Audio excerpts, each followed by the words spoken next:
6টা বাজে আর মা এদিকে রুটি করছিল আর রুটি করতে করতে গল্প করছিল, সবাই বাইরে বসেছিল। তো এখানে এটা হাই করে দাও।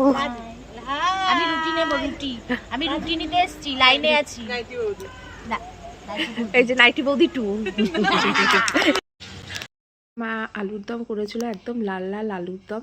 আলুর দমটা খেতে ভীষণ টেস্টি হয়, সবাই এই আলুর দম খেয়ে সবাই ভালো বলেছে এখনো পর্যন্ত। তো তারপর একটা ড্রাই চিলি চিকেনের অর্ডার এসে গেছিলো, একদম লঙ্কা ঝাল ছাড়াই, গোলমরিচ দিয়ে খালি। তো সেই চিলি চিকেনটা রেডি করে আমি তাড়াতাড়ি করে দোকানে নিয়ে গেলাম আর দোকানে দিয়ে দিলাম। দেন একটা আলুর দমের অর্ডার ছিল, এই আলুর দমটা সাথে ছিল একটা চিলি চিকেন আর 5টা কি 6টা রুটি হবে এরকমই অর্ডার ছিল। তো আমি তাড়াতাড়ি করে প্যাকেটিং করে নিচ্ছিলাম, আর প্যাকেটিং হওয়ার পর আমি তাড়াতাড়ি করে রুটি, আলুর দম আর চিলি চিকেনটা দিয়ে দিলাম।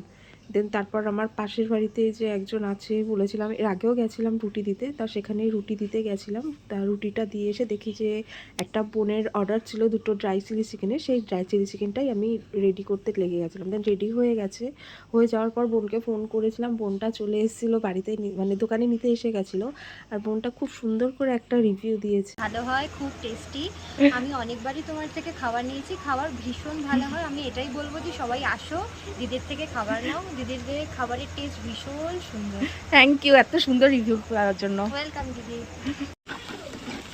বোনটা খুব মিষ্টি করে একটা রিভিউ দিয়ে দিল। তারপর একটা এগ তরকার অর্ডার এসেছিলো, আর তরকাটাতে দিয়েই আমি আবার সাথে সাথে ঘরে চলে গেলাম আর একটা এগ তরকার জন্য। এগ তরকাটা রেডি করে সাথে সাথে মানে প্যাকেটিং করে মায়ের দোকানে দিয়ে দিলাম, কারণ সে বলেছিল যে 10 থেকে 15 মিনিট পর এসে নিয়ে যাবে। তো তারপর দেখলাম যে তরকাটা দিতে গিয়ে মার একটা বান্ধবী আর তার হাজব্যান্ড এসেছিলো। তো তারা রুটি আর এদিকে ডিম কষা নিয়েছিল।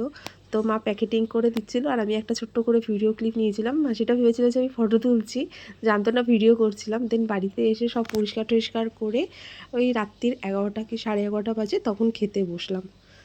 তো এখানেই শেষ ভিডিওটা। ভালো লাগলে অবশ্যই লাইক